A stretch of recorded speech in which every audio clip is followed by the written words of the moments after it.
Hey everybody, my name is Amy Jo and I'm the campus minister for JC's Village. And tonight we're going to do a discussion on Luke 15. Now this is the chapter that talks about the parable of the lost sheep, the lost coin, and the lost son. And we're going to try doing a flipped classroom model tonight. So what that means in the school system, like with elementary kids or high school, middle school kids, is the teacher would do a video of the actual lecture on how to do something, the long division or the mitosis or whatever the discussion is, the Revolutionary War history.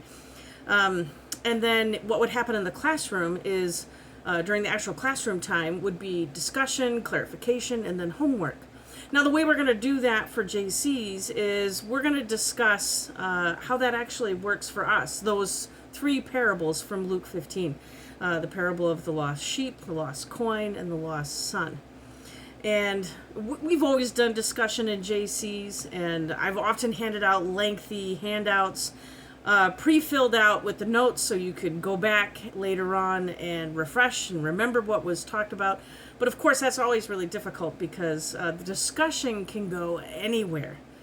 But what I really want us to focus on tonight is some of the really unique dynamics of that third parable, the parable of the lost son. We often call it the parable of the prodigal son.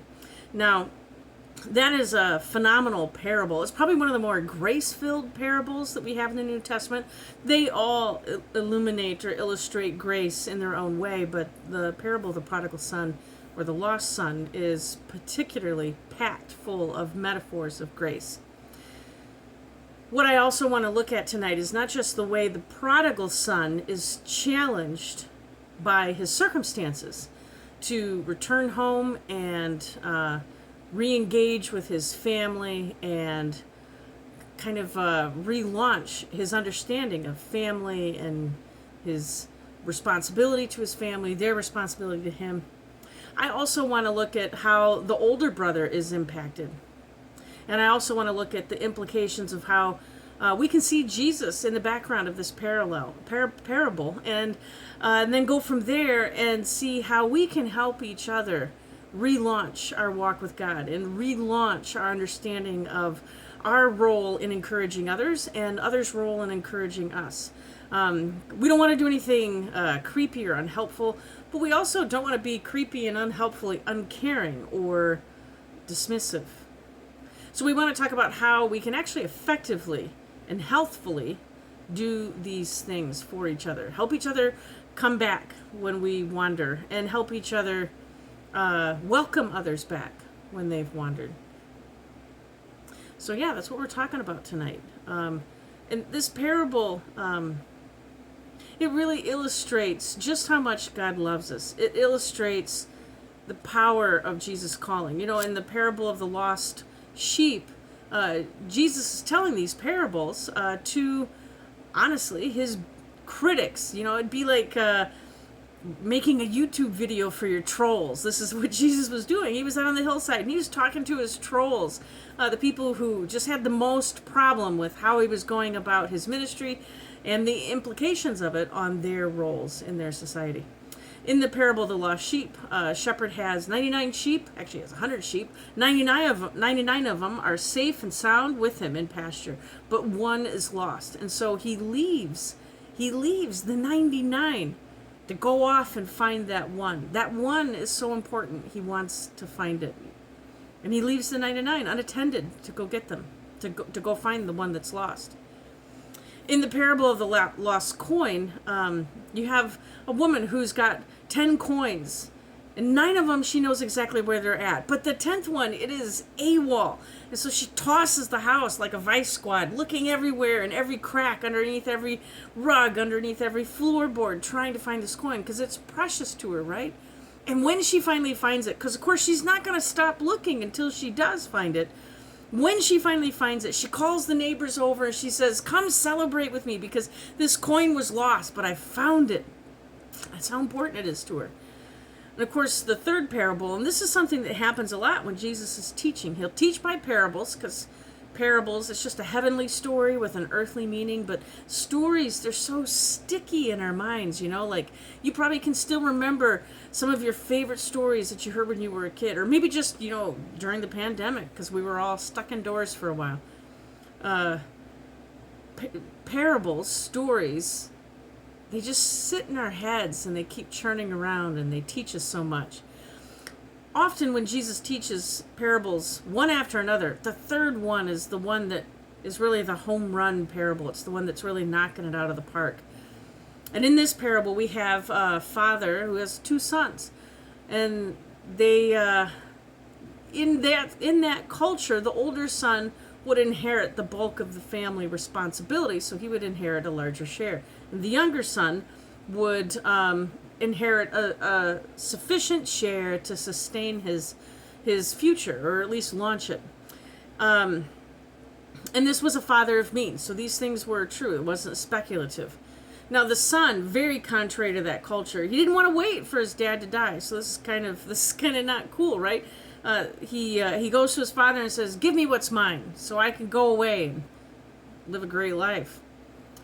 And the father, in that culture, he would have been within his rights to have been furious, to throw the son out with not a penny.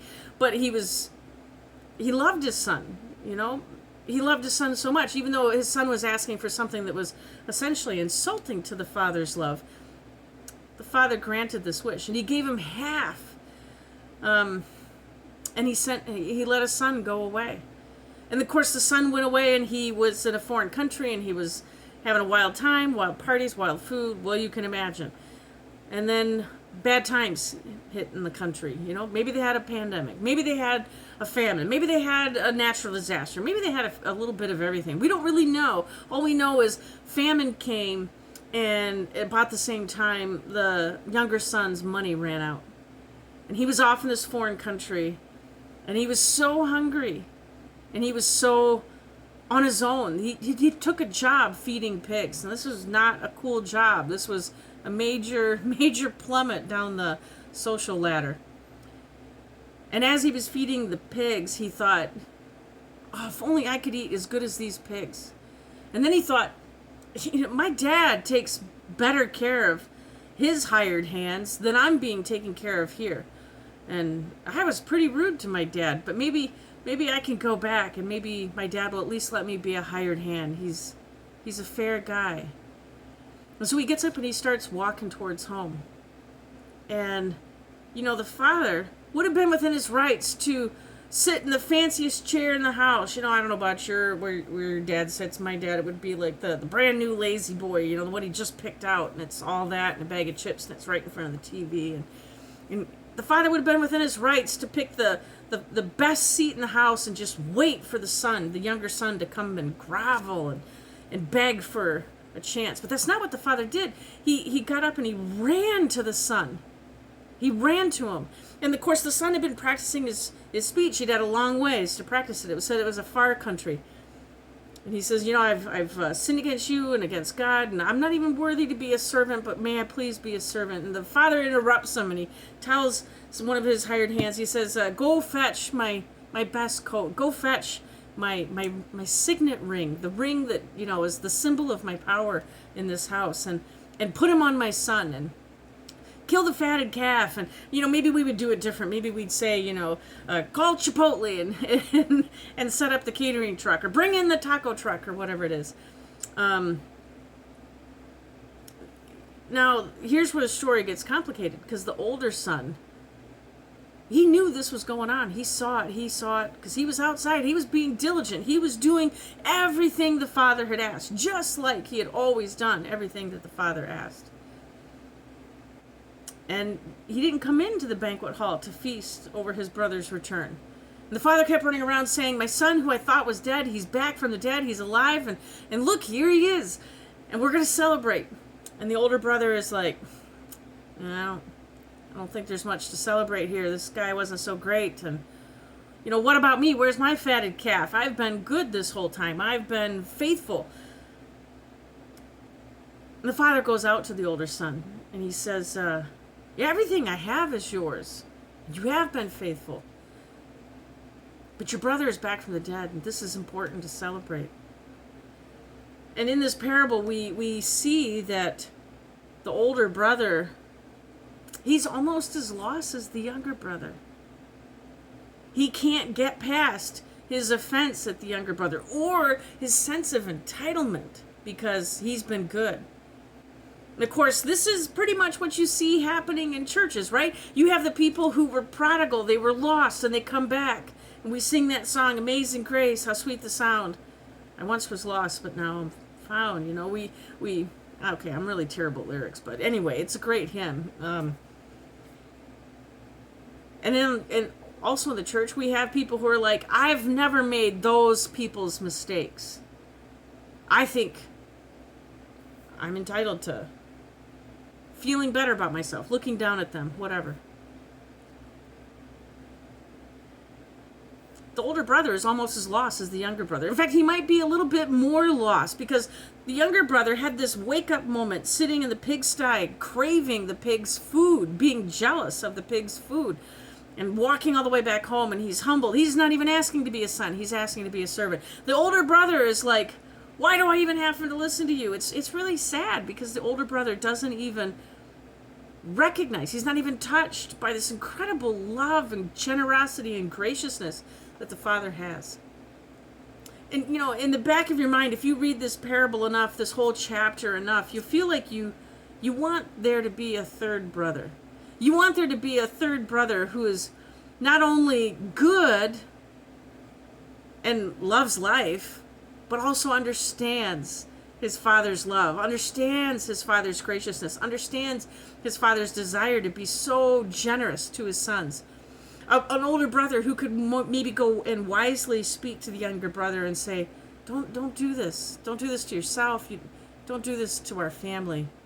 Work it out. Stay. And you want that older brother to be able to go to the older brother we read about in the parable and say, dude, there's more to life than just never not doing the wrong thing.